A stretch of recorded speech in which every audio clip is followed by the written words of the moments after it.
علی بن سفیان نے اپنے گھوڑے ایک صف میں پھیلا دیے اور بھاگنے والوں سے 100 گز دور جا پہنچا۔ ایک تیر انداز نے دوڑتے گھوڑے سے تیر چلایا جو ایک گھوڑے کی اگلی ٹانگ میں لگا۔ گھوڑا بے قابو ہو گیا۔ تھوڑی سی اور بھاگ دوڑ کے بعد دونوں گھیرے میں آ گئے اور انہوں نے ہتھیار ڈال دیے۔ انہوں نے جھوٹ بولا، اپنے آپ کو تاجر کہا، لیکن تلاشی لی تو پیغام مل گیا جو ناجی نے انہیں دیا تھا۔ دونوں کو حراست میں لے لیا گیا اور گھوڑوں کو آرام کا وقت دیا گیا اور یہ پارٹی واپس ہو گئی۔ صلاح الدین ایوبی بے تابی سے انتظار کر رہا تھا۔ دن گزر گیا، رات بھی گزرتی جا رہی تھی۔ آدھی رات گزر گئی، ایوبی لیٹ گیا اور اس کی آنکھ لگ گئی۔ سحر کے وقت دروازے پر ہلکی سی دستک سے اس کی آنکھ کھل گئی۔ دوڑ کر دروازہ کھولا۔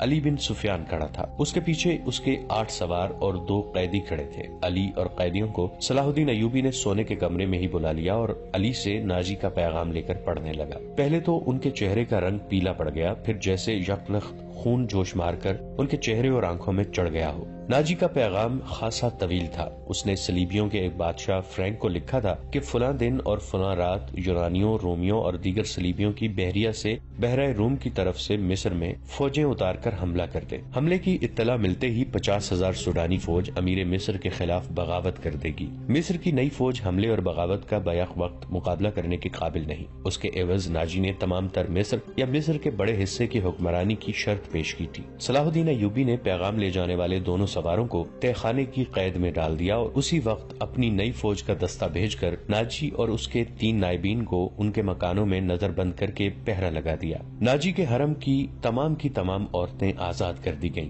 اس کے ذاتی خزانے کو سرکاری خزانے میں ڈال دیا گیا اور ساری کارروائی خفیہ رکھی گئی۔ صلاح الدین ایوبی نے علی بن سفیان کی مدد سے ناجی کے اس خط میں جو پکڑ لیا گیا تھا حملے کی تاریخ کو مٹا کر اگلی تاریخ لکھ دی۔ 2 ذہین آدمیوں کو یہ پیغام دے کر شاہ فرینک کی طرف روانہ کر دیا گیا۔ ان آدمیوں کو یہ ظاہر کرنا تھا کہ وہ ناجی کے پیامبر ہیں۔ انہیں روانہ کر کے اس سوڈانی فوج کو مصری فوج میں مدغم کرنے کا حکم روک لیا۔ 8ویں روز پیامبر واپس آ گئے۔ وہ ناجی کا پیغام دے آئے تھے اور فرینک کا جواب یعنی ناجی کے نام لے آئے تھے۔ فرینک نے لکھا تھا کہ حملے کی تاریخ سے 2 دن پہلے سوڈانی فوج بغاوت کر دے تاکہ صلاح الدین ایوبی کو صلیبیوں کا حملہ روکنے کی ہوش ہی نہ رہے۔ علی بن سفیان نے صلاح الدین ایوبی کی اجازت سے ان 2 پیامبروں کو نظر بند کر دیا۔ یہ باعزت نظر بندی تھی جس میں ان دونوں آدمیوں کے آرام اور بہترین خوراک وغیرہ کا خصوصی انتظام کیا گیا تھا۔ یہ ایک احتیاطی تدبیر تھی تاکہ یہ راز فاش نہ ہو جائے۔ صلاح الدین ایوبی نے بحرہ روم کے ساحل پر ان مقامات پر اپنی فوج کو چھپا دیا جہاں صلیبیوں کی بحریہ کو لنگر انداز ہونا اور فوجیں اتارنا تھی۔ انہوں نے ان مقامات سے دور اپنی بحریہ بھی چھپا دی۔ حملے میں ابھی کچھ دن باقی تھے۔ ایک مورخ سراج الدین نے لکھا ہے کہ سوڈانی فوج نے صلیبیوں کے حملے سے پہلے ہی بغاوت کر دی جو صلاح الدین ایوبی نے طاقت سے نہیں بلکہ ڈپلومیسی اور حسن سلوک سے دبا لی۔ بغاوت کی ناکامی کی ایک وجہ یہ بھی تھی کہ باغیوں کو اپنا سالار ناجی کہیں نظر نہیں آ رہا تھا اور اس کا کوئی نائب بھی سامنے نہ آیا۔ وہ سب قید میں تھے، مگر ایک اور مورخ حتیاچی لکھتا ہے کہ سوڈانی فوج نے حملے کے بہت بعد بغاوت کی تھی۔ تاہم یہ دونوں مورخ باقی واقعات پر متفق نظر آتے ہیں۔ دونوں نے لکھا ہے کہ صلاح الدین ایوبی نے ناجی اور اس کے نائبین کو قید میں سزائے موت دے کر رات کے وقت گمنام قبروں میں دفن کرا دیا تھا۔ ان دونوں مورخوں اور تیسرے مورخ لین پول نے بھی صلیبیوں کی بحریہ کے اعداد و شمار ایک جیسے ہی لکھے ہیں۔ وہ لکھتے ہیں کہ خط میں دی ہوئی تاریخ کے عین مطابق صلیبیوں کی بحریہ جس میں فرینک کی، یونان، رومیوں اور سسلی کی بحریہ شامل تھی، متحدہ کمان میں بحرہ روم میں نمودار ہوئی۔ مورخوں کے اعداد و شمار کے مطابق جنگی جہازوں کی تعداد 150 تھی۔ اس کے علاوہ 12 جنگی جہاز بہت بڑے تھے۔ ان میں مصر میں اتارنے کے لیے فوج تھی۔ اس فوج کا صلیبی کمانڈر ایڈرک تھا۔ جن بادبانی کشتیوں میں رسد تھی ان کی تعداد کا صحیح اندازہ نہیں کیا جا سکا۔ جہاز 2 قطاروں میں آ رہے تھے۔ صلاح الدین ایوبی نے دفاع کی کمان اپنے پاس رکھی۔ اس نے صلیبیوں کی بحریہ کو ساحل کے قریب آنے دیا۔ سب سے پہلے بڑے جہاز لنگر انداز ہوئے۔ اچانک ان پر آگ برسنے لگی۔ یہ منجنیقوں سے پھینکی ہوئی مشعلیں تھیں اور آگ کے گولے اور ایسے تیر بھی تھے جن کے پچھلے حصے جلتی ہوئی مشعلوں کی مانند تھے۔ مسلمانوں کی برسائی ہوئی اس آگ نے جہازوں اور کشتیوں کے بادبانوں کو آگ لگا دی۔ جہاز لکڑی کے بنے ہوئے تھے، فوراً جل اٹھے۔ ادھر سے مسلمانوں کے چھپے ہوئے جہاز آ گئے۔ انہوں نے بھی آگ ہی برسائی۔ یوں معلوم ہوتا تھا جیسے بحرہ روم جل رہا ہو۔ صلیبیوں کے جہاز رخ موڑ کر ایک دوسرے سے ٹکرانے اور ایک دوسرے کو جلانے لگے۔ ان میں سے صلیبی فوج سمندر میں کود گئی۔ ان میں جو سپاہی ساحل کی طرف آئے وہ سلطان ایوبی کے تیر اندازوں کا نشانہ بنے۔ ادھر نور الدین زنگی نے شاہ فرینک کی سلطنت پر حملہ کر دیا۔ فرینک نے اپنی فوج کو مصر میں داخل کرنے کے لیے خشکی کے راستے روانہ کیا تھا۔ فرینک صلیبیوں کی بحریہ کے ساتھ تھا۔ اسے اپنے ملک پر حملے کی اطلاع ملی تو بڑی مشکل سے جان بچا کر اپنے ملک میں پہنچا، مگر وہاں کی دنیا ہی بدل گئی تھی۔ بحیرہ روم میں صلیبیوں کا متحدہ بیڑا نظر آتش ہو گیا اور فوج جل اور ڈوب کر ختم ہو گئی۔ صلیبیوں کا ایک کمانڈر ایملرک بچ گیا۔ اس نے ہتھیار ڈال کر صلح کی درخواست کی جو بہت بڑی رقم کے عوض منظور کر لی گئی۔ یونانیوں اور سسلی والوں کے کچھ جہاز بچ گئے تھے۔ صلاح الدین ایوبی نے انہیں اپنے جہاز واپس لے جانے کی اجازت دے دی، مگر راستے میں ایسا طوفان آیا کہ تمام تر بچے کچھ جہاز غرق ہو گئے۔ 19 دسمبر 1169 کے روز صلیبیوں نے اپنی شکست پر دستخط کیے اور صلاح الدین ایوبی کو تاوان ادا کیا۔ بیشتر مورخین اور ماہرین حرب و ضرب نے صلاح الدین ایوبی کی اس فتح کا سہرا اس کی انٹیلیجنس سروس کے سر باندھا ہے۔ رقاصہ زکوئی کا ذکر اس دور کے ایک مراکشی واقعہ نگار اسد الاسدی نے کیا ہے، اور علی بن سفیان کا تعارف بھی اسی واقعہ نگار کی تحریر سے ہوا ہے۔ خیر، یہ تو ابتدا تھی۔ صلاح الدین ایوبی کی زندگی پہلے سے زیادہ خطروں میں گر گئی۔ صلیبیوں کے بحری بیڑے اور افواج کو بحیرہ روم میں غرق کر کے صلاح الدین ایوبی ابھی مصر کے ساحلی علاقے میں ہی موجود تھے۔ 7 دن گزر گئے تھے۔ صلیبیوں سے تاوان وصول کیا جا چکا تھا، مگر بحیرہ روم ابھی تک بچے کچھے بحری جہازوں کو اور کشتیوں کو نگل اور انسانوں کو اگل رہا تھا۔ صلیبی ملاح اور سپاہ جلتے جہازوں سے سمندر میں کود گئی تھی۔ دور سمندر کے وسط میں 7 روز بعد بھی چند ایک جہازوں کے بادبان پھڑپھڑاتے نظر آتے تھے۔ ان میں کوئی انسان نہیں تھا۔ پھٹے ہوئے بادبانوں نے جہازوں کو سمندر کے رحم و کرم پر چھوڑ دیا تھا۔ صلاح الدین ایوبی نے ان کی تلاشی کے لیے کشتیاں روانہ کر دی تھیں اور ہدایات دی تھیں کہ اگر کوئی جہاز یا کشتی کام کی ہو تو وہ رسوں سے گھسیٹ لائیں اور جو اس قابل نہ ہو ان میں سے سامان اور کام کی دیگر چیزیں نکال لائیں۔ کشتیاں چلی گئی تھیں اور جہازوں سے سامان لایا جا رہا تھا۔ ان میں زیادہ تر اسلحہ اور کھانے پینے کا سامان تھا یا لاشیں۔ سمندر میں لاشوں کا یہ عالم تھا کہ لہریں انہیں اٹھا اٹھا کر ساحل پر پٹخ رہی تھیں۔ ان میں کچھ تو جلی ہوئی تھیں اور کچھ مچھلیوں کی کھائی ہوئی۔ بہت سی ایسی تھیں جن میں تیر پیوست تھے۔ صلاح الدین ایوبی نے صلیبیوں کے تیروں، نیزوں، تلواروں اور دیگر اسلحے کا معائنہ بڑی غور سے کیا تھا اور انہیں اپنے اسلحے کے ساتھ رکھ کر مضبوطی اور مار کا مقابلہ کیا تھا۔ زندہ لوگ بھی تختوں اور ٹوٹی ہوئی کشتیوں پر تیرتے ابھی سمندر سے باہر آ رہے تھے۔ ان بھوکے پیاسے، تھکے اور ہارے ہوئے لوگوں کو لہریں جہاں کہیں ساحل پر لا پھینکتی، وہ وہیں نڈال ہو کر گر پڑتے اور مسلمان انہیں پکڑ لاتے تھے۔ ساحل کی میلوں لمبائی میں یہی عالم تھا۔ سلطان ایوبی نے اپنی سپاہ کو مصر کے سارے ساحل پر پھیلا دیا اور انتظام کیا تھا کہ جہاں بھی کوئی قیدی سمندر سے نکلے اسے وہیں خشک کپڑے اور خوراک دی جائے اور جو زخمی ہوں ان کی مرہم پٹی بھی وہیں ہو جائے۔ اس اہتمام کے بعد قیدیوں کو ایک جگہ جمع کیا جا رہا تھا۔ صلاح الدین ایوبی گھوڑے پر سوار ساحلی علاقے میں گھوم پھر رہے تھے۔ وہ اپنے خیمے سے کوئی 2 میل دور نکل گئے۔ آگے چٹانی علاقہ آ گیا۔ چٹانوں کی ایک سمت سمندر اور عقب میں صحرا تھا۔ یہ سرسبز صحرا تھا جہاں کھجور کے علاوہ دوسری اقسام کے صحرائی درخت اور جھاڑیاں تھیں۔ سلطان ایوبی گھوڑے سے اترے اور پیدل چٹانوں کے دامن میں چل پڑے۔ محافظ دستے کے 4 سوار ان کے ساتھ تھے۔ انہوں نے اپنا گھوڑا محافظوں کے حوالے کیا اور انہیں وہیں ٹھہرنے کو کہا۔ ان کے ساتھ 3 سالار تھے۔ ان میں ان کا رفیق خاص بہاؤالدین شداد بھی تھا۔ وہ اس مارکے سے ایک ہی روز پہلے عرب سے ان کے پاس آیا تھا۔ انہوں نے بھی گھوڑے محافظوں کے حوالے کیے اور سلطان کے ساتھ ساتھ چلنے لگے۔ موسم سرد تھا، سمندر میں تلاطم نہیں تھا، لہریں آتی تھیں اور چٹانوں سے دور ہی واپس چلی جاتی تھی۔ ایوبی ٹہلتے ٹہلتے دور نکل گئے اور محافظ دستے کی نظروں سے اوجھل ہو گئے۔ ان کے آگے پیچھے اور بائیں طرف اونچی نیچی چٹانیں اور دائیں طرف ساحل کی ریت تھی۔ وہ ایک چٹان پر کھڑے ہو گئے جس کی بلندی 2-2.5 گز تھی۔ انہوں نے بحر روم کی طرف دیکھا۔ یوں معلوم ہوتا تھا جیسے سمندر کی نیلاہٹ سلطان ایوبی کی آنکھوں میں اتر آئی ہو۔ ان کے چہرے پر فتح و نصرت کی مسرت تھی اور ان کی گردن کچھ زیادہ ہی تن گئی تھی۔ انہوں نے ناک سکیڑ کر کپڑا ناک پر رکھ لیا اور بولے، کس قدر تعفن ہے۔ ان کی اور سالاروں کی نظریں ساحل پر گھومنے لگیں۔ پھڑپھڑانے کی آوازیں سنائی دیں، پھر ہلکی ہلکی چیخیں اور سیٹیاں سی سنائی دیں۔ اوپر سے 3-4 گدھ پر پھیلائے اترتے دکھائی دیے اور چٹان کی اوٹ میں جدھر ساحل تھا اتر گئے۔ صلاح الدین ایوبی نے کہا، لاشیں ہیں۔ ادھر گئے تو 15-20 گز دور گدھ 3 لاشوں کو کھا رہے تھے۔ ایک گدھ ایک کھوپڑی پنجوں میں دبوچ کر اڑا اور جب فضا میں چکر کاٹا تو کھوپڑی اس کے پنجوں سے چھوٹ گئی اور صلاح الدین ایوبی کے سامنے آن گری۔ کھوپڑی کی آنکھیں کھلی ہوئی تھیں، جیسے صلاح الدین ایوبی کو دیکھ رہی ہوں۔ چہرے اور بالوں سے صاف پتا چلتا تھا کہ کسی صلیبی کی کھوپڑی ہے۔ ایوبی کچھ دیر کھوپڑی کو دیکھتے رہے، پھر انہوں نے اپنے سالاروں کی طرف دیکھا اور کہا، ان لوگوں کی کھوپڑیاں مسلمانوں کی کھوپڑیوں سے بہتر ہیں۔ یہ ان کھوپڑیوں کا کمال ہے کہ ہماری خلافت عورت اور شراب کی عادی ہوتی جا رہی ہے۔ صلیبی چوہوں کی طرح سلطنت اسلامیہ کو ہڑپ کرتے چلے جا رہے ہیں، ایک سالار نے کہا، اور ہمارے بادشاہ انہیں جزیہ دے رہے ہیں۔ شداد نے کہا، فلسطین پر صلیبی قابض ہیں۔ سلطان، کیا ہم امید رکھ سکتے ہیں کہ ہم فلسطین سے انہیں نکال سکیں گے؟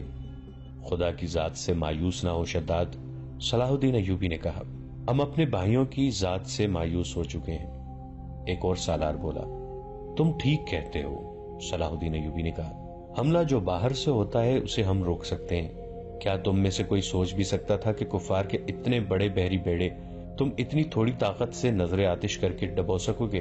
یا تم نے شاید اندازہ نہیں کیا کہ اس بیڑے میں جو لشکر آ رہا تھا وہ سارے مصر پر مکھیوں کی طرح چھا جاتے؟ اللہ نے ہمیں ہمت دی اور ہم نے کھلے میدان میں نہیں بلکہ صرف گھات لگا کر اس لشکر کو سمندر کی تہ میں گم کر دیا۔ مگر میرے دوستو، حملہ جو اندر سے ہوتا ہے اسے تم آسانی سے نہیں روک سکتے۔ جب تمہارا اپنا بھائی تم پر وار کرے گا تو تم پہلے یہ سوچو گے کہ کیا تم پر واقعی بھائی نے وار کیا ہے؟ تمہارے بازو میں اس کے خلاف تلوار اٹھانے کی طاقت نہیں ہوگی۔ اگر تلوار اٹھاؤ گے اور اپنے بھائی سے تیغ آزمائی کرو گے تو دشمن موقع غنیمت جان کر دونوں کو ختم کر دے گا۔ وہ آہستہ آہستہ ساحل پر چٹان کے ساتھ ساتھ جا رہے تھے۔ چلتے چلتے رک گئے، جھک کر ریت سے کچھ اٹھایا اور ہتھیلی پر رکھ کر سب کو دکھایا۔ یہ ہتھیلی جتنی بڑی سلیب تھی جو سیاہ لکڑی کی بنی ہوئی تھی، اس کے ساتھ ایک مضبوط دھاگا تھا۔ انہوں نے ان لاشوں کے بکھرے ہوئے اعضاء کو دیکھا جنہیں گدھ کھا رہے تھے، پھر کھوپڑی کو دیکھا جو گدھ کے پنجوں سے ان کے سامنے گری تھی۔ وہ تیز تیز قدم اٹھاتے کھوپڑی تک گئے۔ 3 گدھ کھوپڑی کی ملکیت پر لڑ رہے تھے۔ صلاح الدین ایوبی کو دیکھ کر پرے چلے گئے۔ صلاح الدین ایوبی نے سلیب کھوپڑی پر رکھ دی اور دوڑ کر اپنے سالاروں سے جا ملے۔ کہنے لگے، میں نے صلیبیوں کے ایک قیدی افسر سے باتیں کی تھیں، اس کے گلے میں بھی سلیب تھی۔ اس نے بتایا کہ صلیبی لشکر میں جو بھرتی ہوتا ہے اس سے سلیب پر ہاتھ رکھ کر حلف لیا جاتا ہے کہ وہ صلیب کے نام پر جان کی بازی لگا کر لڑے گا اور وہ روئے زمین سے آخری مسلمان کو بھی ختم کر کے دم لے گا۔ اس حلف کے بعد ہر لشکری کے گلے میں سلیب لٹکا دی جاتی ہے۔ یہ سلیب مجھے ریت سے ملی ہے، معلوم نہیں کس کی تھی، میں نے اس کی کھوپڑی پر رکھ دی ہے تاکہ اس کی روح سلیب کے بغیر نہ رہے۔ اس نے سلیب کی خاطر جان دی ہے۔ سپاہی کو سپاہی کے حلف کا احترام کرنا چاہیے۔ سلطان، شداد نے کہا، یہ تو آپ کو معلوم ہے کہ صلیبی یروشلم کے مسلمان باشندوں کو کتنا کچھ احترام کر رہے ہیں۔ وہاں سے مسلمان بیوی بچوں کو ساتھ لے کر بھاگ رہے ہیں۔ ہماری بیٹیوں کی آبرو لوٹی جا رہی ہے۔ ہمارے قیدیوں کو انہوں نے ابھی تک نہیں چھوڑا۔ مسلمان جانوروں کی سی زندگی بسر کر رہے ہیں۔ کیا ہم ان عیسائیوں سے انتقام نہیں لیں گے؟ انتقام نہیں، صلاح الدین ایوبی نے کہا، ہم فلسطین لیں گے، مگر فلسطین کے راستے میں ہمارے اپنے حکمران حائل ہیں۔ وہ چلتے چلتے رک گئے اور بولے، کفار نے صلیب پر ہاتھ رکھ کر سلطنت اسلامیہ کے خاتمے کا حلف اٹھایا ہے۔ میں نے اپنے اللہ کے حضور کھڑے ہو کر اور ہاتھ اپنے سینے پر رکھ کر قسم کھائی ہے کہ فلسطین ضرور لوں گا اور سلطنت اسلامیہ کی سرحدیں افق تک لے جاؤں گا۔ مگر میرے رفیقو، مجھے اپنی تاریخ کا مستقبل کچھ روشن نظر نہیں آتا۔ ایک وقت تھا کہ عیسائی بادشاہ تھے، ہم جنگجو۔ اب ہمارے بزرگ بادشاہ بنتے جا رہے ہیں اور عیسائی جنگجو۔ دونوں قوموں کا رجحان دیکھ کر میں کہہ رہا ہوں کہ ایک وقت آئے گا جب مسلمان بادشاہ بن جائیں گے مگر عیسائی ان پر حکومت کریں گے۔ مسلمان اسی میں بدمست رہیں گے کہ ہم بادشاہ ہیں، آزاد ہیں، مگر وہ آزاد نہیں ہوں گے۔ میں فلسطین لے لوں گا مگر مسلمانوں کا رجحان بتا رہا ہے کہ وہ فلسطین گنوا بیٹھیں گے۔ عیسائیوں کی کھوپڑی بڑی تیز ہے۔ 50,000 سوڈانی لشکر کو کون پال رہا تھا؟ ہماری خلافت اپنی آستین میں ناجی نام کا سانپ پالتی رہی ہے۔ میں پہلا امیر مصر ہوں جس نے دیکھا ہے کہ یہ لشکر ہمارے لیے نہ صرف بیکار ہے بلکہ خطرناک بھی ہے۔ اگر ناجی کا خط پکڑا نہ جاتا تو آج ہم سب اس لشکر کے ہاتھوں مارے جا چکے ہوتے یا اس کے قیدی ہوتے۔ اچانک ہلکا سا زناٹا سنائی دیا اور ایک تیر صلاح الدین ایوبی کے دونوں پاؤں کے درمیان ریت میں لگا۔ جدھر سے تیر آیا تھا اس طرف صلاح الدین ایوبی کی پیٹھ تھی۔ سالاروں میں سے کوئی بھی ادھر نہیں دیکھ رہا تھا۔ سب نے بدک کر اس طرف دیکھا جہاں سے تیر آیا تھا۔ ادھر نوکیلی چٹانیں تھیں۔ تینوں سالار اور صلاح الدین ایوبی دوڑ کر ایک ایسی چٹان کی اوٹ میں ہو گئے جو دیوار کی طرح عمودی تھی۔ انہیں توقع تھی کہ اور بھی تیر آئیں گے۔ تیروں کے سامنے میدان میں کھڑے رہنا کوئی بہادری نہیں تھی۔ شداد نے منہ میں انگلیاں رکھ کر زور سے سیٹی بجائی۔ محافظ دستہ پارکاب تھا، ان کے گھوڑوں کے سر پر ٹاپو سنائی دیے۔ اس کے ساتھ ہی تینوں سالار اس طرف دوڑ پڑے جس طرف سے تیر آیا تھا۔ وہ بکھر کر چٹانوں پر چڑھ گئے۔ چٹانیں زیادہ اونچی نہیں تھیں۔ صلاح الدین ایوبی بھی ان کے پیچھے چلے گئے۔ ایک سالار نے انہیں دیکھ لیا اور کہا، سلطان آپ سامنے نہ آئے، مگر سلطان ایوبی رکے نہیں۔ محافظ پہنچ گئے۔ صلاح الدین ایوبی نے انہیں کہا، ہمارے گھوڑے یہیں چھوڑ دو اور چٹانوں کے پیچھے جاؤ۔ ادھر سے ایک تیر آیا ہے، جو کوئی نظر آئے اسے پکڑ لاؤ۔ سلطان ایوبی چٹان کے اوپر گئے تو انہیں اونچی نیچے چٹانیں دور دور تک پھیلی ہوئی نظر آئیں۔ وہ اپنے سالاروں کو ساتھ لیے پچھلی طرف اتر گئے اور ہر طرف گھوم پھر کر اور چٹانوں پر چڑھ کر دیکھا۔ کسی انسان کا نشان تک نظر نہ آیا۔ محافظ چٹانی علاقے کے اندر اوپر اور ادھر ادھر گھوڑے دوڑا رہے تھے۔ صلاح الدین ایوبی نیچے اتر کر وہاں گئے جہاں ریت میں تیر گڑا ہوا تھا۔ انہوں نے اپنے رفیقوں کو بلایا اور تیر پر ہاتھ مارا۔ تیر گر پڑا۔ سلطان ایوبی نے کہا، دور سے آیا ہے اس لیے پاؤں میں لگا ہے، ورنہ گردن یا پیٹھ میں لگتا۔ ریت میں بھی زیادہ نہیں اترا۔ انہوں نے تیر اٹھا کر دیکھا اور کہا، صلیبیوں کا ہے، حشیشین کا نہیں۔ سلطان کی جان خطرے میں ہے، ایک سالار نے کہا۔ اور ہمیشہ خطرے میں رہے گی، صلاح الدین ایوبی نے ہنس کر کہا۔ میں بحر روم میں کفار کی وہ کشتیاں دیکھنے نکلا تھا جو ملاحوں کے بغیر ڈول رہی ہیں، مگر میرے عزیز دوستو کبھی نہ سمجھنا کہ صلیبیوں کی کشتی ڈول رہی ہے۔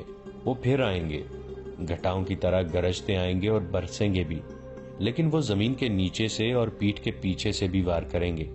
ہمیں اب صلیبیوں سے ایسی جنگ لڑنی ہے جو صرف فوجیں نہیں لڑیں گی۔ میں جنگی تربیت میں ایک اضافہ کر رہا ہوں۔ یہ فن حرب و ضرب کا نیا باب ہے، اسے جاسوسوں کی جنگ کہتے ہیں۔ سلطان ایوبی تیر ہاتھ میں لیے گھوڑے پر سوار ہو گئے اور اپنے کیمپ کی طرف چل پڑے۔ ان کے سالار بھی گھوڑوں پر سوار ہو گئے۔ ان میں سے ایک نے سلطان کے دائیں طرف اپنا گھوڑا کر دیا، ایک نے بائیں کو اور ایک نے اپنا گھوڑا ان کے بالکل پیچھے اور قریب رکھا تاکہ کسی بھی طرف سے تیر آئے تو صلاح الدین ایوبی تک پہنچ نہ سکے۔ صلاح الدین ایوبی نے اس تیر پر ذرا بھی پریشانی کا اظہار نہ کیا جو کسی نے انہیں قتل کرنے کے لیے چلایا تھا۔ اپنے رفیق سالاروں کو اپنے خیمے میں بٹھائے ہوئے وہ بتا رہے تھے کہ جاسوس اور شب خون مارنے والے دستے کس قدر نقصان کرتے ہیں۔ وہ کہہ رہے تھے، میں علی بن سفیان کو ایک ہدایت دے چکا ہوں لیکن اس پر عمل درآمد نہیں ہو سکا، کیونکہ فوراً ہی مجھے اس حملے کی خبر ملی اور عمل درآمد دھرا کا دھرا رہ گیا۔ تم سب فوری طور پر یوں کرو کہ اپنے سپاہیوں اور ان کے عہدیداروں میں سے ایسے افراد منتخب کرو جو دماغی اور جسمانی لحاظ سے مضبوط اور صحت مند ہوں۔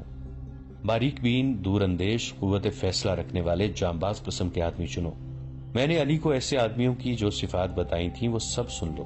ان میں اونٹ کی مانند زیادہ سے زیادہ دن بھوک اور پیاس برداشت کرنے کی قوت ہو، چیتے کی طرح جھپٹنا جانتے ہوں، عقاب کی طرح ان کی نظریں تیز ہوں، خرگوش اور ہرن کی طرح دوڑ سکتے ہوں، مسلح دشمن سے ہتھیار کے بغیر بھی لڑ سکیں۔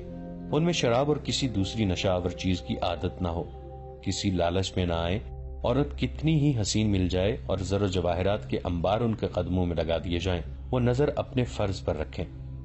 اپنے دوستوں اور ان کے کمانداروں کو خاص طور پر ذہن نشین کرا دیں کہ عیسائی بڑی ہی خوبصورت اور جوان لڑکیوں کو جاسوسی کے لیے اور فوجوں میں بے اطمینانی پھیلانے کے لیے اور عسکریوں کو جذبے کے لحاظ سے بیکار کرنے کے لیے استعمال کر رہے ہیں۔